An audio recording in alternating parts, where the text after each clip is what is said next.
Good afternoon, ladies and gentlemen. Welcome to another book reading with me, Richard Vobes. And we are once again reading a live version of Lift Luck on Southern Roads by Tickner Edwards. This is the second chapter we're going to be having a little examination of, and I'm looking forward to it. Following in the footsteps of this interesting chap. Now, I was just going to find this email that I got. It was a comment that Political Boffin left. I was just going to see what I did with it. That's not it. Just bear with me. Bear with me, caller. I'm sure I sent it to myself.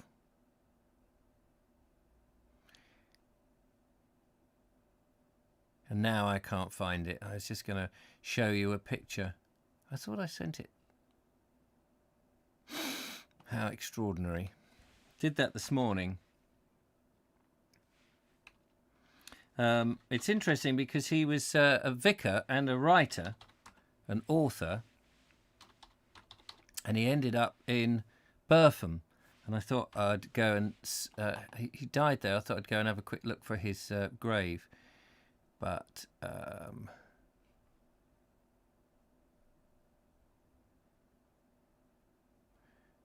here we go. Here we go. I found it.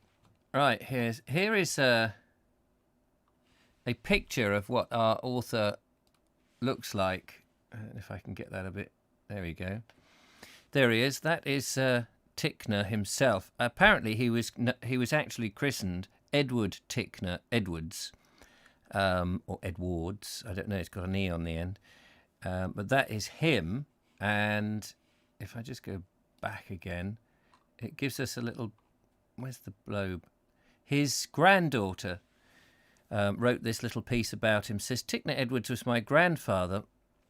My father had very fond memories of staying with him and his wife Kathleen at the vicarage in Burpham, Sussex. He was a journalist who fell in love with the Sussex countryside while researching for his writing. He fought in Egypt in World War I, though I have a small Bible covered in mud, inscribed with his name, which was actually Edward Tickner Edwards. The date is the 1st, 1918, and Eep. I assume it was trench mud.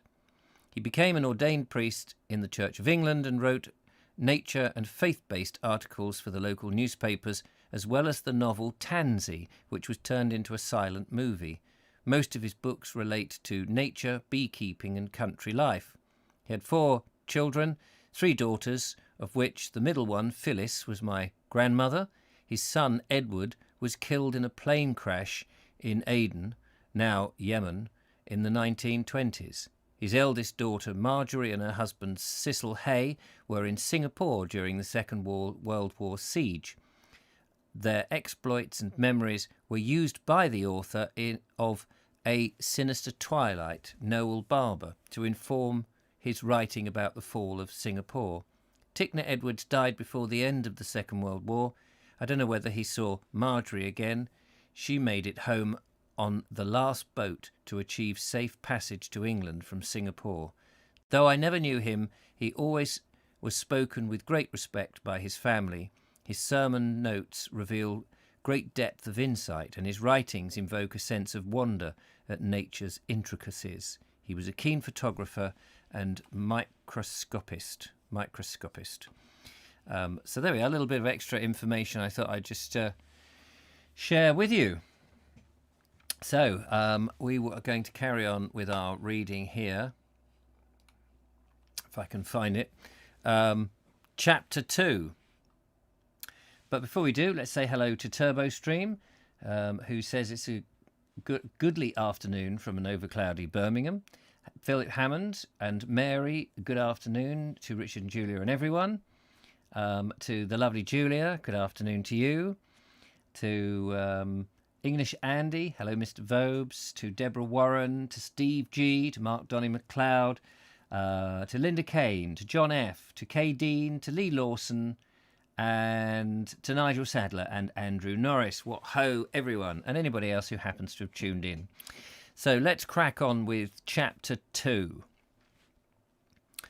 So here we go. Now, as you know, for those unaware, I am reading off a screen because I don't actually have the version of the book, although I gather that the lovely Linda Kane has managed to find a book, a scruffy version apparently, and is sending it to me. So thank you very much, Linda. Hopefully, maybe by Monday, I'll be able to read from the book. But for the moment, we will do our best to read from the screen. So, Chapter 2. And now there befell me an adventure, disquieting enough for the moment, but proving to have the happiest effect on my fortunes for my whole journey, for it warned me in time against what might have lost me many pleasant encounters and illuminous hours.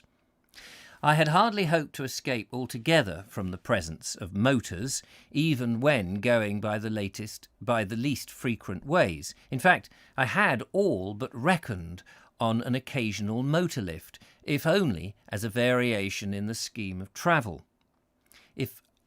Now turning a sharp bend in the lane, I came suddenly upon what struck me as the most magnificently appointed car I had ever seen. It was drawn up at the roadside and had evidently been under repair, for the owner was busy packing away a number of tools that lay about him. But the trouble was obviously at an end now, and the car ready for work. As I came up with it, the driver touched some part of its mechanism, and the engine immediately burst into a tumult of humming and whirring. He looked round at me with what seemed rather disappropriate satisfaction beaming in his eyes. "Off the switch!" he cried merrily. "Did you see it? No grinding away at handles, just a touch of the switch, and away she goes." He burst into a delightful peal of laughter. His joy at the event was so genuine that I, not understanding in the least why he laughed, fell into laughing with him. It put us on the easiest of terms. Do you understand motors?" he went on in an abrupt, hearty way. "No? Well, you must think me a fool, of course. No one but a motorman can appreciate the quality of an engine that starts from a switch. But, hello, it's nearly midday. I must be off." He scrambled into his seat. By the by," he added, looking back, "which way do you happen to be going? Not to Exeter, I suppose? Because if you are, I'd be most happy." Behind us, then, in the wooded lane, there rang out the familiar sound of wheels. Turning, I saw a comfortable basket chaise creeping placidly along the sun-flecked shadows, a sleek, well-fed pony in the shafts, and just as sleek and well-nourished, a figure of an old gentleman sitting prim and bolt upright within it, wrapped about with a tartan shawl. There was a vacant seat beside him. He looked the picture of genial communicativeness. I turned to the motorman to make my excuses, for I had not the slightest reason or desire to go anywhere near Exeter. But as I turned, one of those queer, perverse impulses to which we're all subjected seized upon me. Without any volition of my own, the intended refusal of his offer changed on my lips to acceptance, and I got into the car. It was my first lift in a motor, and before we had gone a furlong, I was vowing it should be the last. It became at once clear to me that its owner was bent on making a show of its capabilities. The lanes were narrow here, much wooded and full of abrupt turns, but he set his engine immediately to what seemed a dangerous pace. A keen, searching wind sprang up from nowhere, changing the mild autumn weather to chilly winter at a stroke. The trees and hedgerows got themselves legs and raced by in an indistinguishable streak of green. The woods beyond began a giddy, twirling movement that you see from the window of an express train. My companion let out another notch or two of the motor's caged-up energy and bent silently to his work. I dragged my cap over my eyes and buttoned up my ineffectual coat. Every second or two, the bugle blared out its deep note, and the driver carried another convenience, which he shouted to me. It was an electric buzzer, a snarling, rasping thing whose note seemed nothing less than an insult to the morning. Now the brakes went on, and we slowed down to thread a village street. Some day I'll go back to that village and spend a whole pertinent morning there. By the hurried glimpse I got of it, it seemed a beautiful little place, but all I saw of it then was a blurred thicket of housetops, some scurrying poultry, and frightened, screaming children, a rush of aproned mothers to cottage doors, and then we were out, between the gliding hedgerows again, swooping along at a faster pace than ever. The motorman turned to me enthusiastically with a beaming face. "The most exhilarating thing in the world," he shouted. "Who would crawl along with horses after a taste of this? But wait till we get through Newton Abbot, then you'll see what speed is."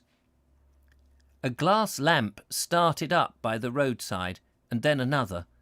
The flying trees got fewer, and spinning houses suddenly plentiful about us. The brake jammed on again, and we dropped to a tortoise-like 8 miles an hour. I mopped the tears from my streaming eyes. "We must be careful here," said the motorman. "They are so absurdly peculiar, especially on market days. I will make pious pilgrimage also to Newton Abbot some day, and take my fill of the joys of an old-fashioned market day in a thriving ancient West of England town." But it was lost on me for that journey. I had indeed a half resolve to cry "Halt!" and escape from the juggernaut of excruciating modernity that had me in a thrall. But before I could make up my mind about it, we had pierced through the crowd of men and lowing beasts and lines of hucksters' booths, and were pounding up a steep hill at the other end of town. Afterwards, I made out from my map that it was some 13 or 14 miles from Newton Abbot to Exeter. There was not a yard of the way, but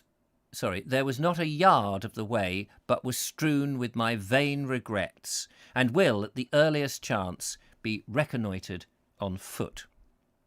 But I remember hardly anything about it. I have a confused notion of a country, beautiful in the extreme, fleeting by like an April shower. I know we rushed 6 villages, each of which have furnished the profitable pleasure of an hour. I recollect taking to the moors and storming like an Atlantic liner through a sea of heather, half crimson, half rich brown, with breaking waves of gorse golden upon it everywhere. I got one swift peep into a gypsy camp, a little vortex of wildlife, right on the summit of the highest hill. And then we let go of the cloudland, and shot like a meteor mile after mile down into a blue abyss of valley, and then we let go of cloudland and shot like a meteor mile after mile down into a blue abyss of valley, with the smoke and rooftop spires and greenery of Exeter lying like a toy city far below. Sounds absolutely spiffing, doesn't it? Just say hello to a few more people if they're at the allotment channel, listening from a London cafe. How lovely. Mark Johnny McLeod says, "Good afternoon, TLJ. Hope you and your family are well." And Justin Jones, hello to you. Crikey. Crikey. That was the maddest, wickedest stretch of the whole iniquitous journey, and it drove my folly well home to me. I sat as close as I could, feeling like an autumn leaf blown against a wall, a leaf that might, the next instant, be wafted miles high across the country. My clothes were not the slightest service to me. The motorman was cased in leather from head to foot. But as for me, the blast cut clean through every garment, and I was as cold as watercress in a midwinter pond. But deliverance was not far now. Our lighting swoop downward ended. A hurtling mile or two shot us into the arms of civilization once more. With a sigh, audible above the sough of the wind and the throbbing of the engine, my companion put the brake lever hard over and, unwillingly enough, slowed down to legal pace. We crawled into the town to the old, harsh duet of buzzer and bugle, and pulled up at the foot of the main street. I stayed hardly a moment to tender the motorman perfunctory thanks for the I stayed hardly a moment to tender the motorman perfunctory thanks for the ride, then made straight for the nearest public house. My teeth were chippering together idiotically. I was numb to the spine. My uncertain feet would scarce carry me across the roadway. I had but one idea, a portion, hot and strong as the place could brew it. I shouldered into the crowded bar, behind which the landlord stood, perspiring in his shirt-leaves. He took my order with evident surprise. "Warm as summer, isn't it?"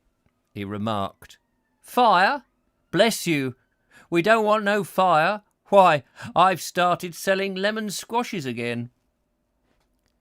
I stayed in Exeter perhaps an hour, wondering at the magnificence of the shops, wondering still at the more populous state of the thoroughfares, which would not have disgraced London City on a fairly busy day. Above all, I was impressed by the keen metropolitan air of the people and the brisk pace with which all seemed to move. Lounging through the busy High Street after lunch, almost the only idler in the throng, the thought came to me, why, they are exactly like London Devonians.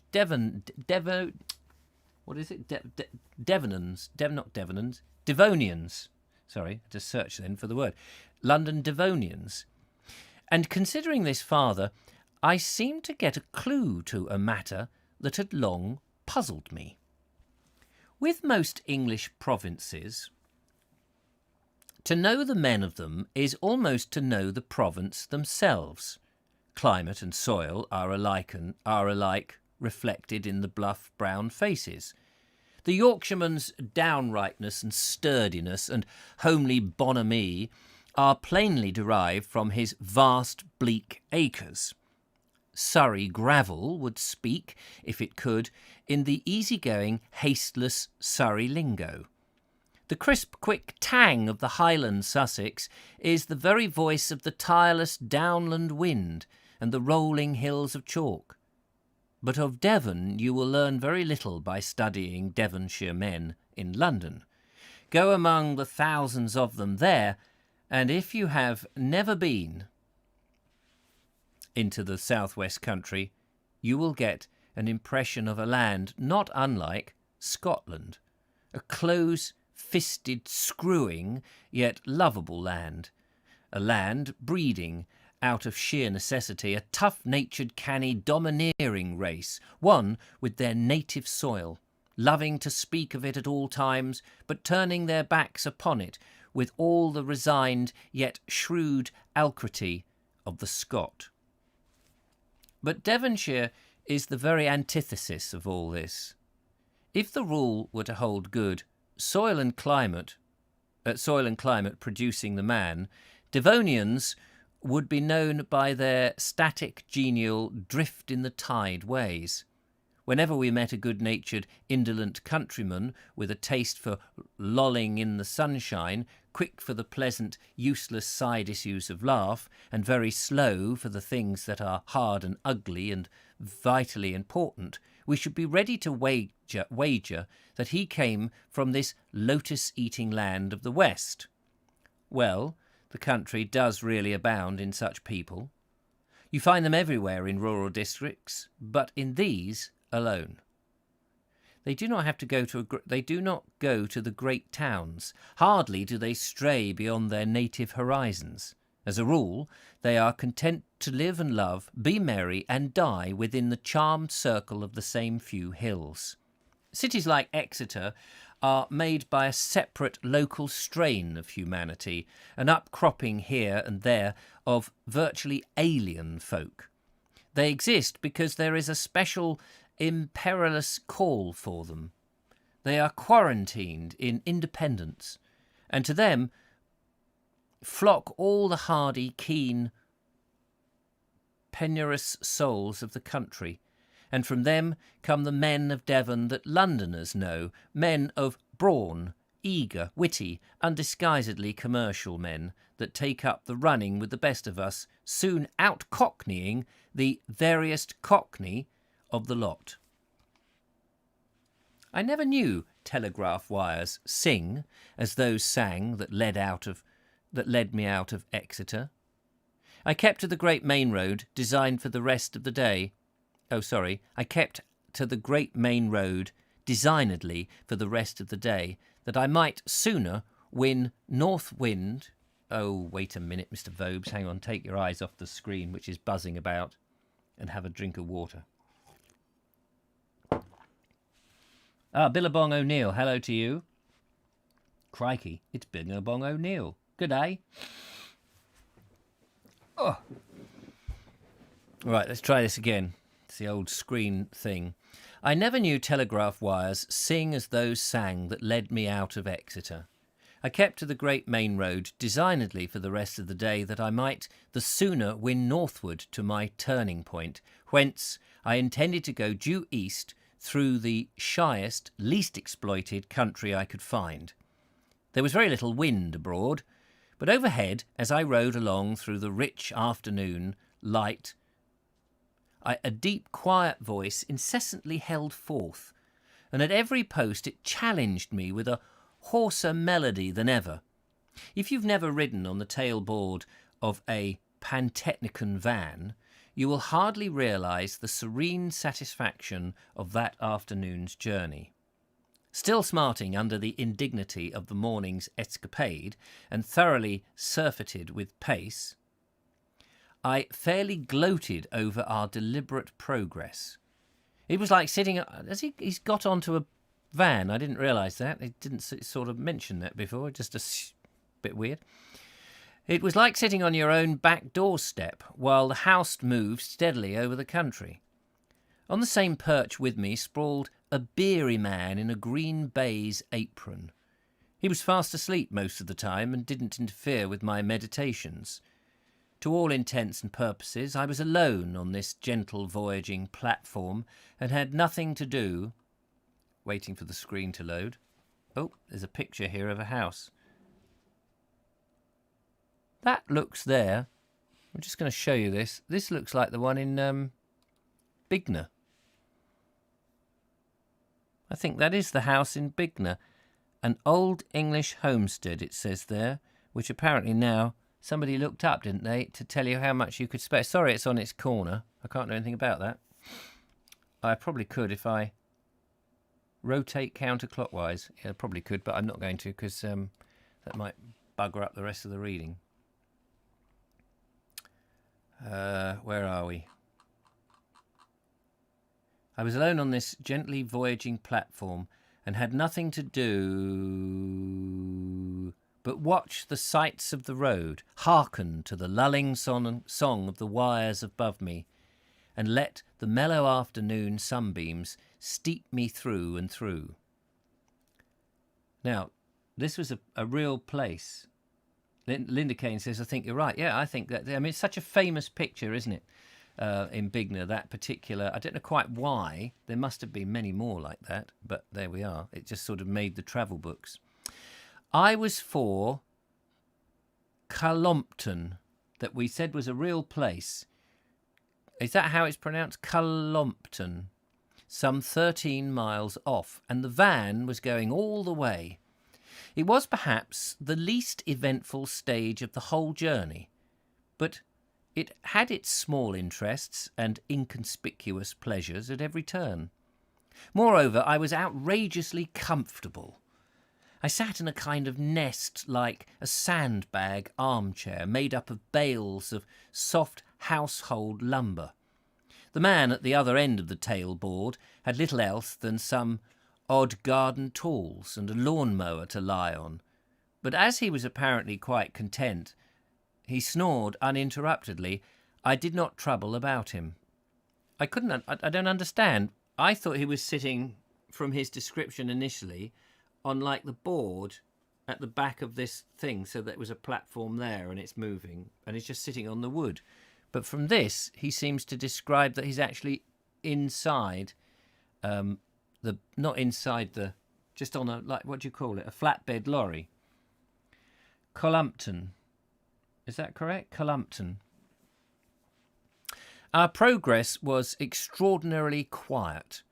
The van only made a dull, subterranean sort of rumbling that did not really disturb the peace and solitude of the ride.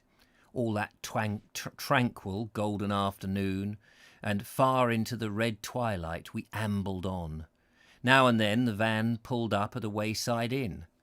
At its stoppage, my companion invariably woke up, stretched himself, got sleepily off his bunk, and followed the driver into the bar.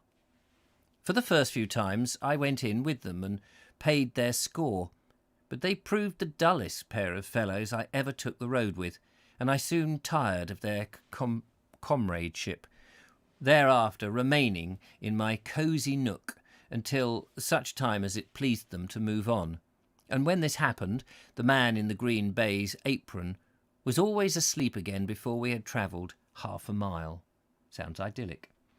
Fate Destiny. Hello, Richard. I'm glad to be able to join you on the live stream. I enjoy watching your videos and listening to your book readings. Your voice is very soothing. Thank you for all your efforts and blessings. Thank you very much. It's very kind of you to say so. And Kay Dean says, I was just thinking the same thing about Richard. I hope I'm not sending you to sleep. So where were we? Oh, yes. The sun went down in a flare of scarlet, an amazing light that still held faintly low on the earth line long after the darkness had hidden everything else. Once, as this light was deepening into dusk, I dozed off myself and woke to a terrifying spectacle. I found myself surrounded by a surging, roaring crowd of what seemed to be horned demons with great glowing eyes and wide nostrils that spurted steam in 100 directions at once. But we were only threading our way through a herd of half-wild cattle, fresh from the market, and soon left them behind. I think that's exactly the description that I would have found if I'd been among them, I can tell you. Darkness had completely fallen when at length we drew into Columpton, and I parted company with the furniture men. And later, when I looked out of the little window of the inn chamber up into the star-gemmed sky, the song of the telegraph wires was still above me. Its soft, clear music went with me into the land of dreams, all through the hush of the long autumn night. When he describes that, the song of the telegraph wires, is it possible that those early telegraph wires made a noise then? Or is he referring, do you think, to the wind going through them, making them have a tune? I'm a bit confused there. It's not the messages going through the wires, because you don't hear that. But that would be very interesting. Just waiting for the script. We're on chapter 3, so it's only half past. Should we do another chapter? Fancy another one? Ooh.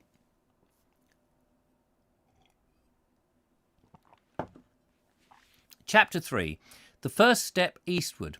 Autumn flowers, the signpost, hollow lanes of Devon, time and life, the old peddler, Mrs. Cripp, and a happy family.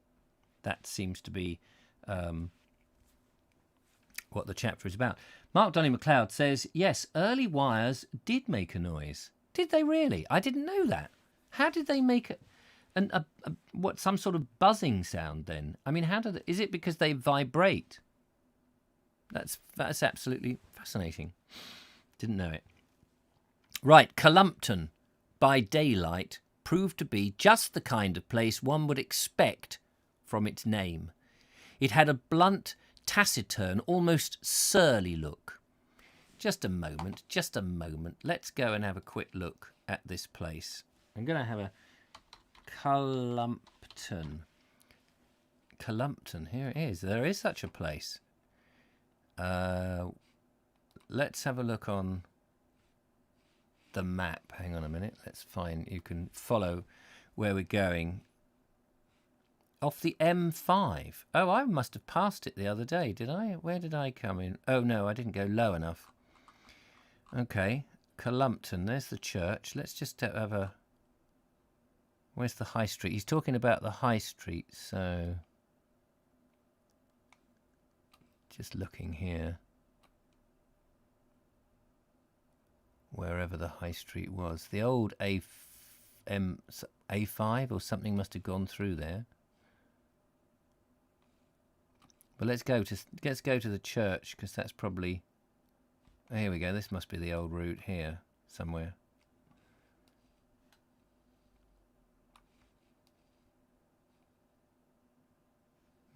Interesting looking place. Columpton.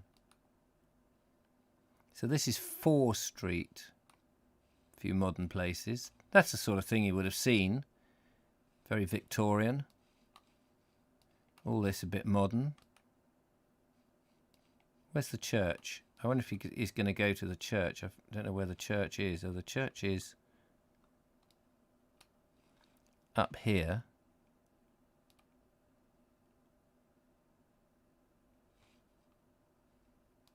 Have I gone past the church? Oh, I've gone past it. Georgian properties. The church must be... Oh, there's the church, look. Let's just quickly look at that. Big towered church. Let's go around the side. Oh, look. Thatched. Can I get down there? Thatched house. Wow, look at that. It's impressive. Okay. Enough of that nonsense. Let's get back to our story then.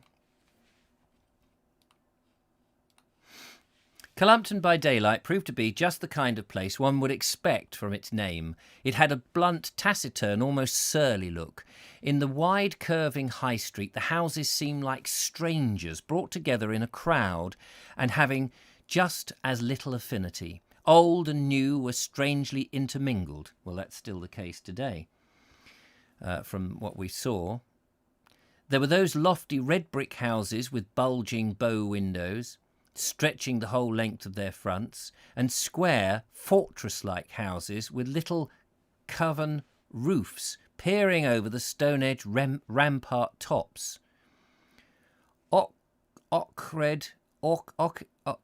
it's not Ockred, is it? Ockard? No. How do you pronounce that? I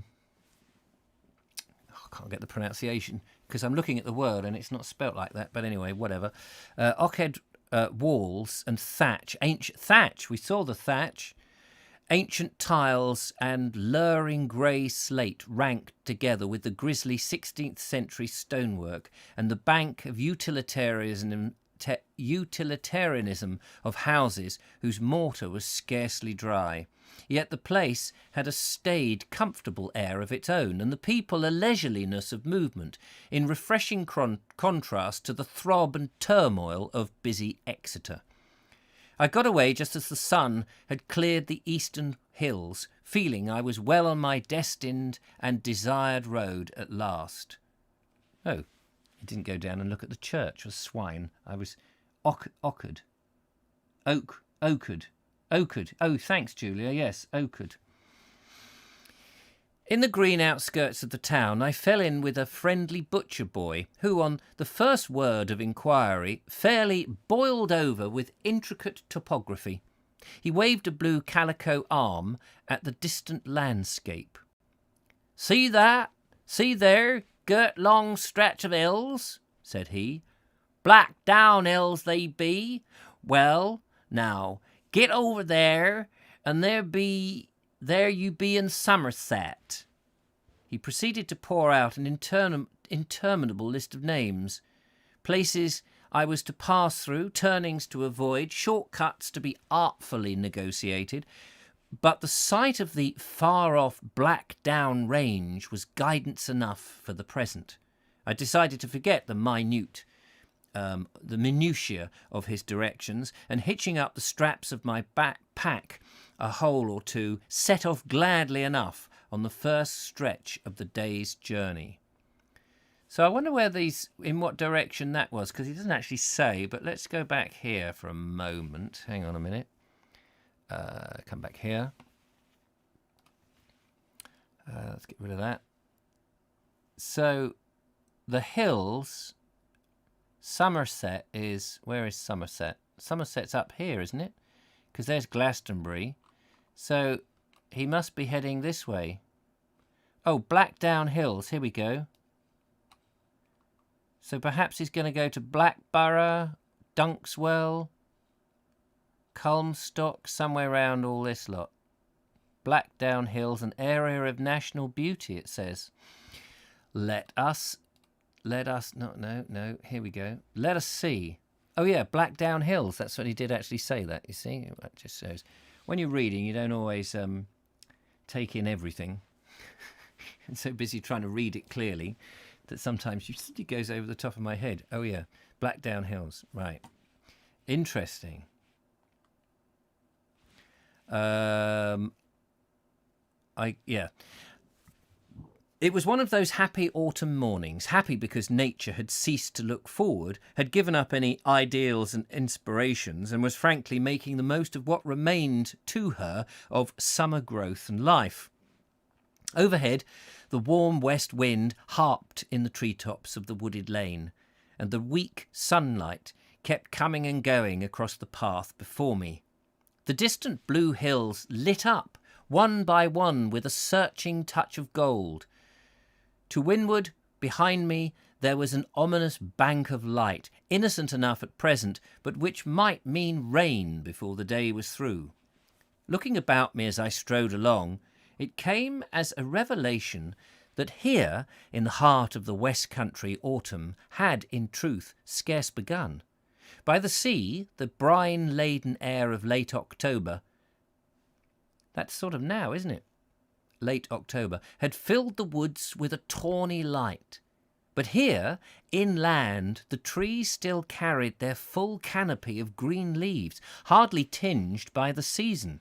Do you know, I was only in Glastonbury the other day, and if only I'd known that that was it, I could have gone to this area. So I'm kicking myself now. I could have gone to this area.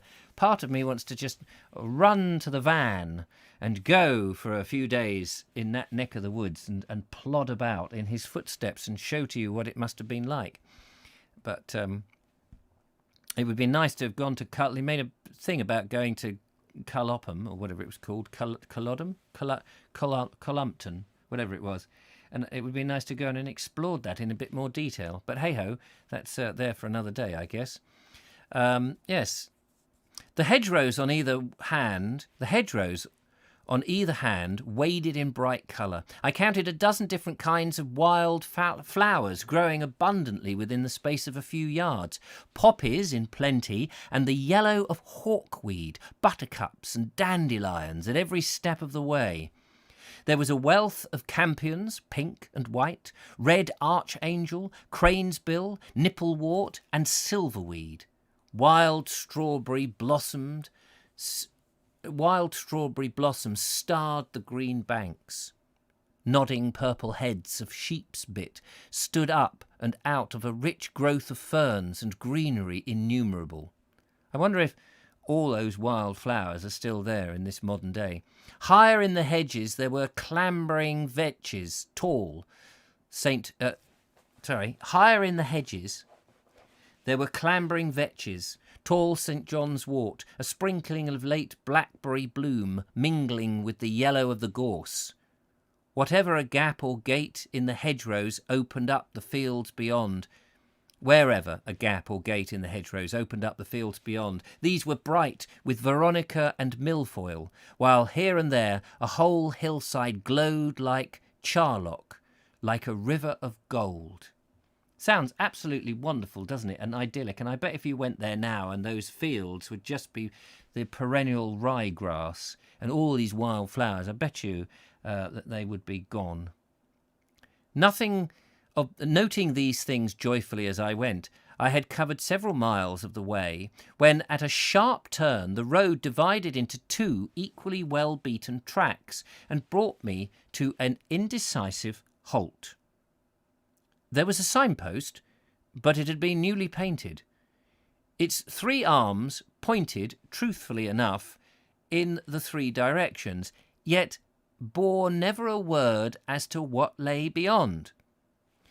I was staring at this somewhat ruefully and wishing I had taken more careful note of the butcher's boy's instructions when a slouching footstep sounded behind me and a little dumpy man came up wearing an apron and carrying a light ladder and a pot of paint.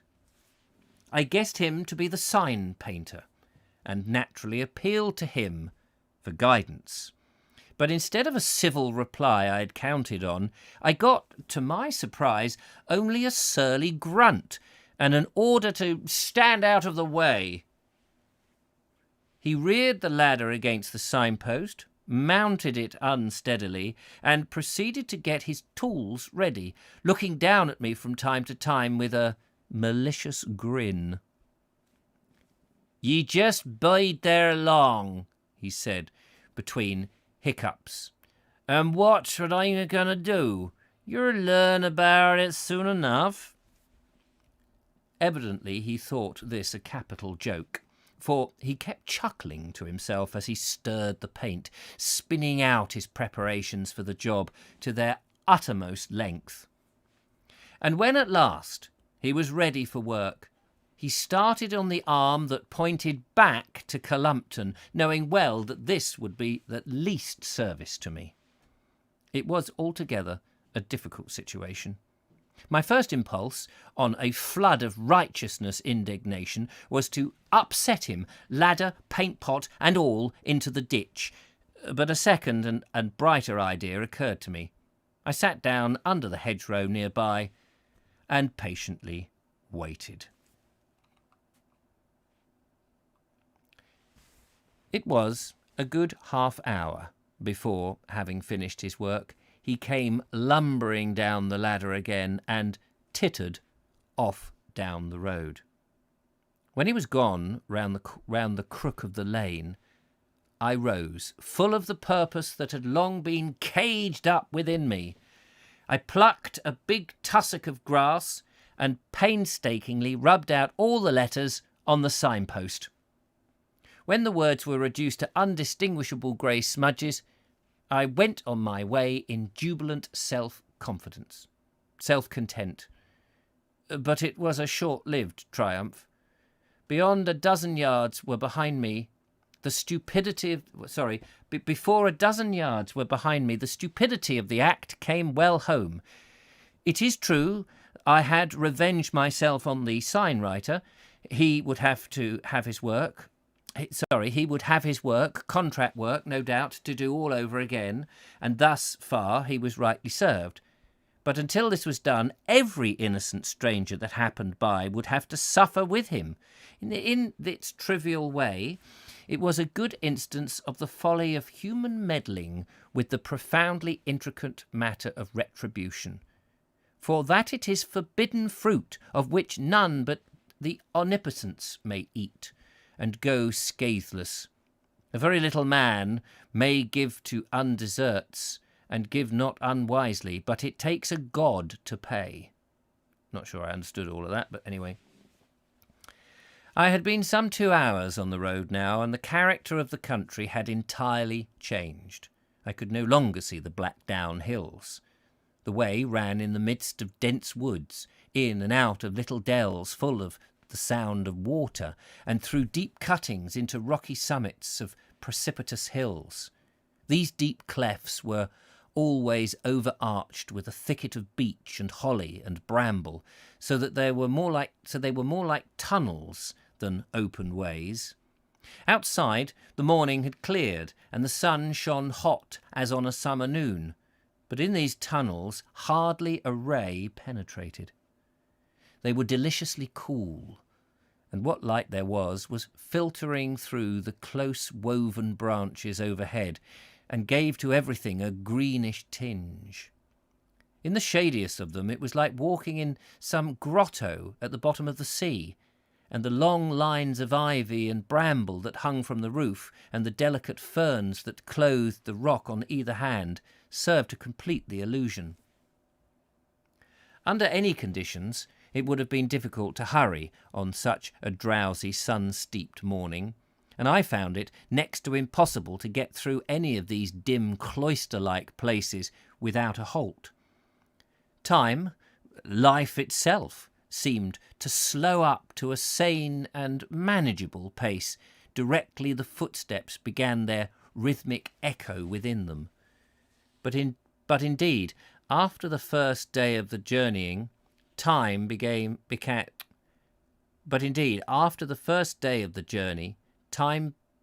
a little more value to me than the gold doubloons to Robinson Crusoe. For the rest of my wanderings, I never once thought of it as a thing that spent itself and passed.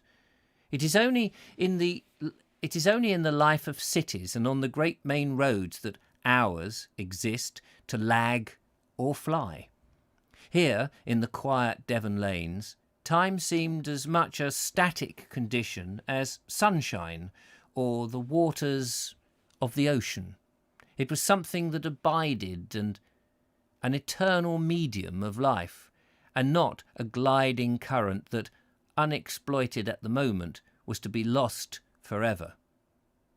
Perhaps the whole idea of time is nothing but a sort of chance child of minds reared in the competitive forcing beds of cities, a mullish, barren thing by hurry out of unfaith. Whenever in my journeyings I chanced upon a main road or came up into a centre of civilization, the clattering hooves of this rough-shod crossbred jade dined out, just as the sound of them... What? Sorry, I'll read that again. Bit all over the place here. Whenever in my journeyings I chanced upon a main road or came up into a centre of civilization, the clattering hoofs of this rough-shod crossbred jade dined out, just as the sound of them faded when I got me back into my old serene byways. But apart from this fancy, walking on main roads is an intolerable thing. Just as Walter, what's his name? Walter, what was his name? Walter, I can't read it. Wilkinson. Walter Wilkinson said. You are always being reminded of your journey's end. The very milestones are set by the way to hustle you thither. And you are always coming upon great stretches of bank thoroughfare ahead, straight, elucid lines of I can't read that. Vacity that appall tired... as in vacant, you fool. Vacant... what's that? How do you pronounce this? V-A-C-U-I-T-Y. It's from vacant, must be. Vacancy. Vacancy? That appall... elucid lines of... whatever it is, that appall tired feet. But the byways are forever twisting and turning, hoodwinking progress, revealing to you the future only in brief alluring glimpses. You're led onward imperceptibly, step by step. You're never getting anywhere. You're always there, wherever you want to be, until, unexpectedly, you find yourself somewhere else just as pleasant as a sudden bend in the way. I had poor luck that morning in the matter of lifts, but I now fell in with a travelling companion of the quaintest sort, by whose help I got hold of some precious things. He was one of the oldest-fashioned pedlars, the kind that one meets only in the shyest remote country districts. He sat on a heap of stones by the roadside, sunning himself luxuriously and smoking a clay pipe which had no visible stem. The bowl of it was literally under his nose. It must have been nearly red hot, to judge by the glowing tobacco within, but it seemed to cause him no inconvenience. He looked round as I came, then rose to his feet and made me a bow that was an astonishing mixture of respect, courtliness, and avowed almost defiant independence. "A brave morning," said he, "and a good road. And what more might a man need in life, He looked at me out of a lean, sun-blackened face that was covered all over with deep lines and wrinkles. His eyes were bright and the colour of gold, like a hawk's. Altogether, he wore an unmistakable, predatory look. Yet he had the smile and the soft, flute-like voice of an archdeacon. "Shall I tell ye," he went on, lifting and easily swinging to his shoulder a pack that looked beyond all human power to carry. "Shall I tell ye now? Why, 'tis good company. Are you going through Culmstock? Capital. Then ye not take it ill if old Nolly Tibble steps along by your side for a mile or two? Ah, so I could have swore from the look of ye." Just got to quickly look on the map. Where's he going? Culmstock. Let's just see how far he's gone. So there is Saint whatever it was called, the Cullumpton. Culmstock. He's in the... Oh, there it is. It's up here. So he's obviously gone... You can't really see the roads terribly well, but he's gone up here somewhere, presumably, and he's on his way to Culmstock, which is just there. Okay, got that. How are we doing for time? We're running out of time now. Losing the pace. Let's see how far we get. Thereupon he fell into a pace with me, trudging... Hang on. Thereupon he fell into a pace with me, trudging along under his enormous burden as though it were a mere featherweight, and whether talking or silent, he kept the little black pipe aglow with aglow all the time. "You don't know this country?" he asked. You were never here by afore? Ah, lack a day." I don't know what accent I've gone into there. "Is 49 or 50 years I tramped it, young man, an old... Lacker day, it is 49 or 50 years I've tramped it, young man. Young man, an old summer and winter, or whatever. I don't know what I'm saying now. I don't know. Now to be free with ye, what might ye be after then in these parts?" I gave him a sketch of the journey I had in view and its objects. He visibly brightened. "Oh, not selling nothing? Why, I was afraid, but let that be. Anyhow, I know it weren't drapery." With that, his last reserve vanished, and we became close friends. His way lay by a roundabout route through half a dozen villages, and all that morning we pedalled together. Alone, I might have wandered that countryside for weeks and never seen half the things that came to me in those 2 memorable hours. For the ordinary tourist, the home life of cottage folk is almost as difficult to observe as that of the rabbits in their burrows. No device or subterfuge will show you more than a starchy dame at a door, or bring you anything better than a ceremonious 10 minutes in the best parlour, even if you succeed in beguiling an entry. But in the company of the old pedlar, I found myself on an altogether new footing. He was universally known among the people we visited, and a welcome was ready for him everywhere. With each cottage we came to, he inevitably marched round to the back door, a thing that a mere stranger would have been instantly and bitterly resented. But before doing this, He always stopped and had something to say about the place under his breath. "No smoking here," he said, knocking out his pipe at the first garden gate. And try to look a bit pious-like. 'Tis a mourning house." We threaded our way through the bushes laid out with drying linen, ducked under a full clothesline, and pulled up at an open door. From within there came the squelching sound of a wash-tub, and a melancholy, quavering old voice raised in a moody and Sankey hymn. The old pedlar coughed gently. The doleful music ceased. An old woman came to the door, shading bleak grey eyes from the sun. "Nothing today, Nolly, nothing at all," she began, but nevertheless watched the swift opening of the pack with all a child's curiosity. "And so I was saying—" Oh, wait a minute, who's talking now?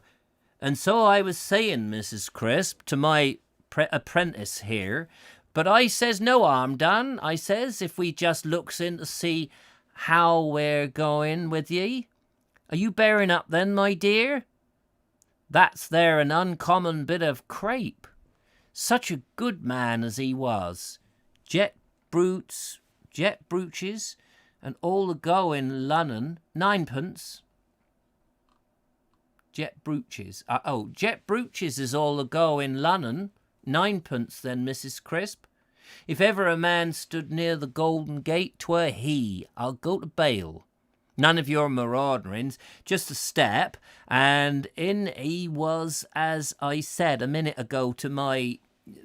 And sure he'll be wanting them on Sundays, Mrs. Crisp. Farce black with all the clocks all the way up to the latest fashion."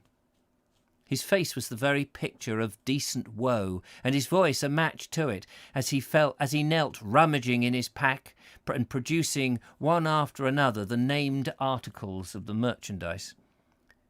But at our next stopping place, a few doors further up the village street, an extraordinary change had come over him as he lighted his pipe again, and he looked round at me with a roguish, humorous air. "Now, I don't rightly know as I ought to take you in there," he said. "Nolly Tibble Nolly Tibble, he's old and ugly and safe now. Howsomever—" What? I thought he was Nolly. He led the way back through a bright, tidy garden, round a green water butt in the corner, and into the red brick yard. The kitchen door and the window both stood open, and here we came into full flood tide of the merriest voices I've ever heard, even in the merry land of Devon. The old pedlar started. "Mornin'," he said, and fell into whispering. "See the conquering hero comes, with all his might." He had a loud, penetrating note, and at the first bar of the music the voices stopped. A pretty head was thrust out of the window and quickly drawn. "'Tis old Nolly!" cried somebody. "Hail him, Joe!" cried somebody else, and a burly man in his shirt-sleeves appeared at the door. "How be ye, Nolly? 'Tis a great day with us, and what do you think? Here's young Bill come home." He roared the words out delightedly, seized the old pedlar by the shoulders and bundled him in, I following. The hubbub had commenced anew. The little kitchen was packed full of happy, vociferating folk. There were father, mother, 3 or 4 hearty, wholesome girls, and grandfather in the chimney corner, while standing up in the midst of them, with his black curly head scraping the whitewash from the ceiling, was a sailor who laughed and shouted with the best. "'Tis Bill come home, Nolly!" echoed the older woman, laughter in her voice and tears in her eyes. "Bill's home, Nolly! Bill's home!" all cried the merry girls together. "Aye, Nolly, 'tis true, Bill's home again," piped up the old grandfather in a shrill falsetto from his glowing nook. On the table stood a dusty stone bottle from which they were both instantly regaled. "Ye recommember in 83, Nolly," said the burly man, foaming the cider out into the blue mugs. "Well, 'tis a drop of that. I allus said as I keep until William showed it up again, and there he be. We drank to the sailor's health, and then the old couple's, and after that lifelong life to the ancient man in the corner, in spite of the fact that he was already 93. And when the stone bottle had grown as light as the lightest heart among us, Bill squared himself ceremoniously and called to the old pedlar to open his pack. I'm going to pause there because... Oh, wait a minute. There's two paragraphs. Wait, no, hang on. There's, I think, 3 paragraphs, and then we're done. The pack was a mystery to me, and remained so to the end. At the first cottage, it seemed to contain nothing more than most lugubrious,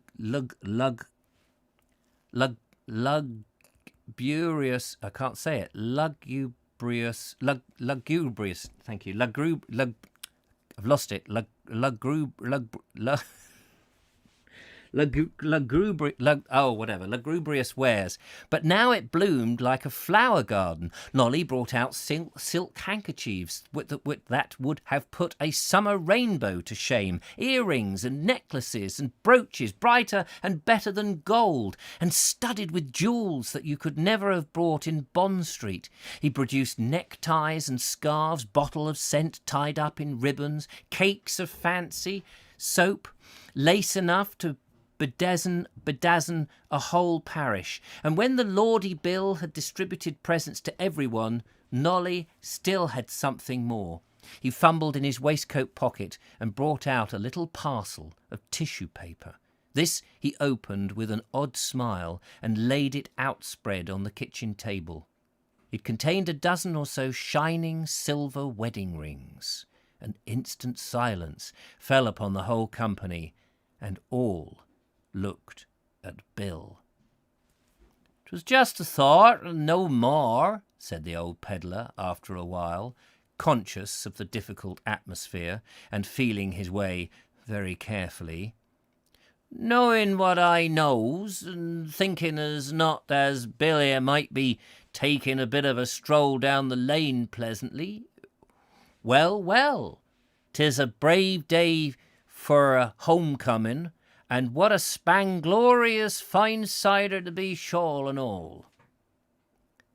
I parted from the old pedlar when, an hour later, we drew in sight of Culmstock.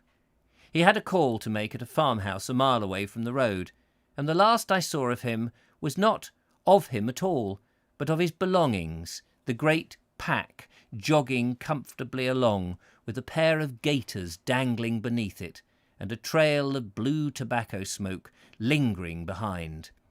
I watched this phenomenon until it dipped out of sight over the top of the hill, then went on to Culmstoke alone. And there we leave Chapter 3, ready for Chapter 4. That was our hour, all used up. Thank you very much for watching.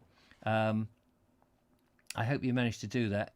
I forgot a few live vids. Oh yes, blah blah blah. Just having a quick look at your messages. Righteous in the storm. This hitchhiker is not after killing you.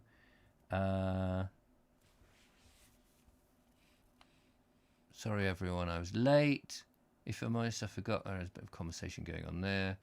Blah blah blah. We visited a wool mill at Columpton some years ago, says Lee Lawson. Oh wow. Towards the Blackdown, yes, comfortable bed. Ben Reeves says, I stayed at Padmore Park at the end of Columpton. Most comfortable bed in any hotel I've ever visited. How fantastic. I was the person who said I missed Tevill Gate. Ah, I'm sorry about that. Right, well, anyway, that's it for today. That's it for this week. Back again on Monday. Sometimes it seems easier to read and easy to follow, and sometimes it's a bit wrapped up, but hopefully generally you've got the overall impression, and I hope my little accents there managed to come through. He's written it with all the sort of accent in there, so sometimes it's a bit difficult to read, you see? Know what I mean? I'm sure you do. Anyway, thank you so much for watching. I will catch up with you on Monday. There's a Vobes show tonight, but in the meantime I will bid you adieu. Take care. Adieu. Take care and look after yourselves. Have a good weekend. And ta-ta for now. Bye-bye. Bye-bye.